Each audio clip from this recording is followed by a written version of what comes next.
Hey guys, thanks for tuning in to the Glean Ninja channel with Jim Larson.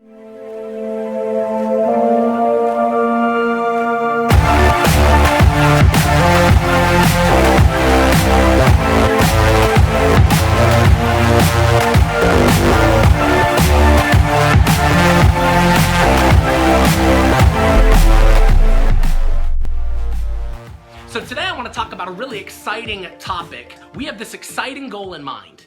We have this thing that we want, right? We want it, we jump out to pursue it, we go, we're running, and what happens? Nothing.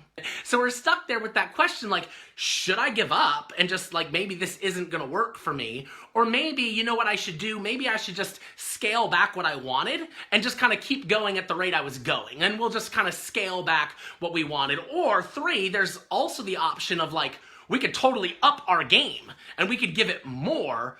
But ooh, isn't that one scary? Like, that's scary because ultimately these are important questions to ask. The biggest fear that hangs in our mind is what happens if I take my limited resources, my limited time, effort, energy, money, I invest into this and I get down the road and ultimately it doesn't work out. And now I'm like, crap. Well, I invested all that stuff, I can't get it back, I've got nothing to show for it, and we're haunted by like, what else could I have done with those same resources that now I would have something to show for, and man, I should never have done that. And so we want to prevent ourselves from going there, which is why we ask the question, should I keep going?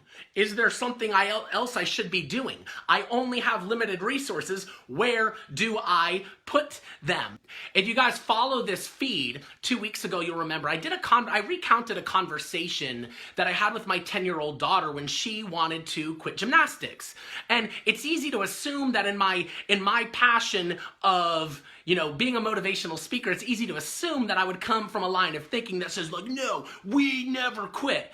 But I didn't come from that perspective. I happen to believe that there are lots of things we should quit, like lots. And the reason why is I think there are lots of things that we are pouring limited resources into that just honestly aren't that important to us.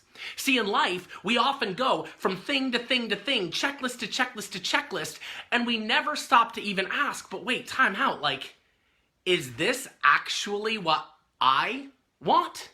We never give ourselves the time or freedom to ask that because we're so busy. So what we end up doing is we run, but we're running toward things that maybe aren't even important.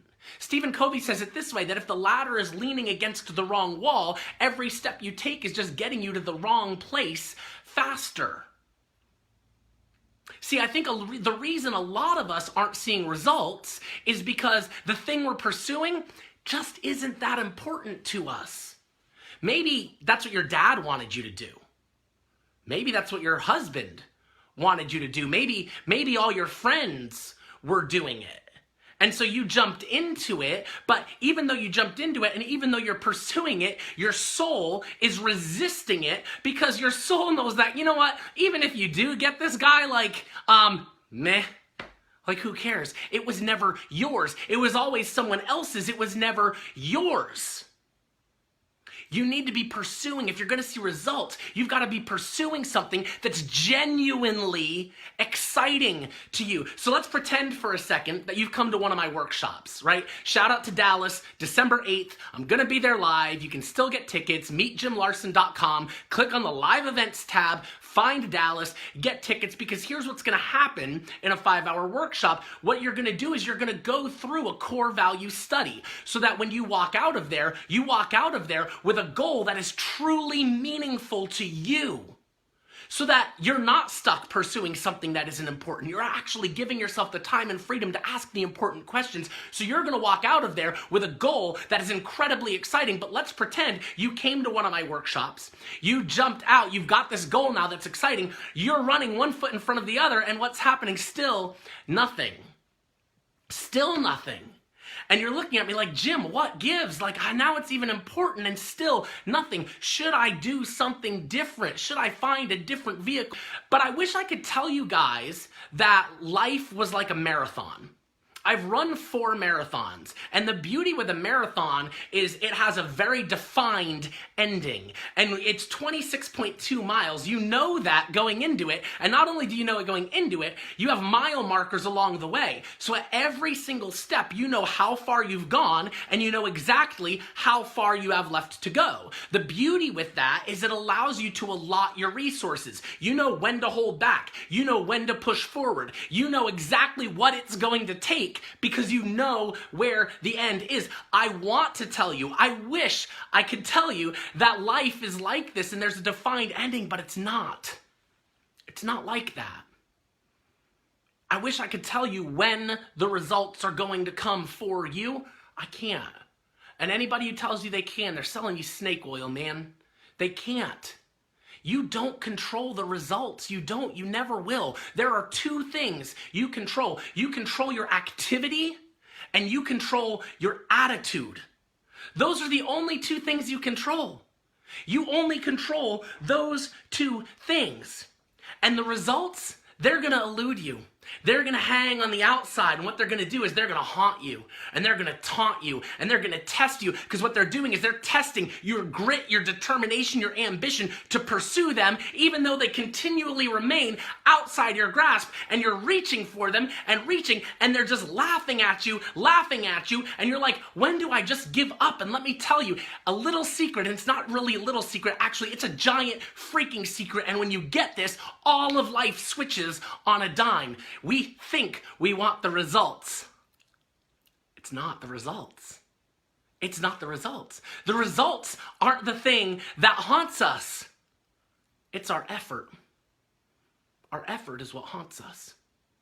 We are not scared about getting to the end of our lives and not having achieved X, Y, or Z. We're scared about getting to the ends of our lives and realizing, crap, there was more I could have given. We're scared about getting to the end and having strength that was untapped. We're scared about getting to the end, realizing we have gifts we never opened. We're scared about getting to the end, realizing we have abilities we never explored. We're scared about getting to the end and realizing there was so much more awesomeness that we could have given, we could have done, we could have offered, but we never gave it all we had. It's not the lack of achievement that haunts us, it's the lack of our own effort that haunts us. That we're the warrior and we're gonna die with arrows remaining in the quiver that we could have shot. Shout out to Erwin McManus and his book, The Last Arrow. Guys, that is what haunts us. See, the magic of life is not achievement.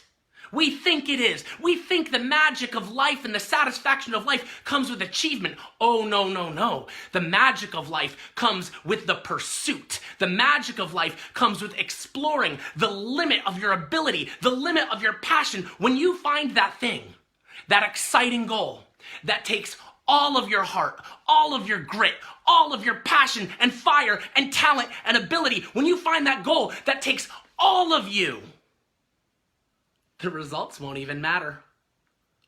They won't even matter.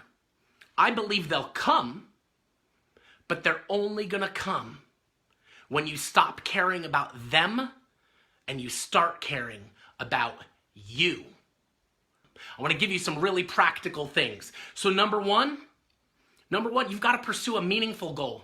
You have to pursue something that down deep in your core is important to you. Number 2, you need to set activity-based goals that are perfectly within your control instead of results-based goals that are absolutely outside of your control. 3, you need to celebrate small successes along the way. 4, you need to fall in love with the process so that the grind excites you. John Maxwell says it this way. He says that success is the progressive realization of a worthy goal. Guys, success is not about the results, it's about the journey. It's a journey of discovery. It's a journey of discovering your ability. It's a journey of discovering your strength. It's a journey of discovering your passion. It's a journey of discovering what you have. It's a journey of discovering why you were placed on this world. It's a journey of freaking awesome discovery. That's what success is, but it only comes when you give yourself to the pursuit.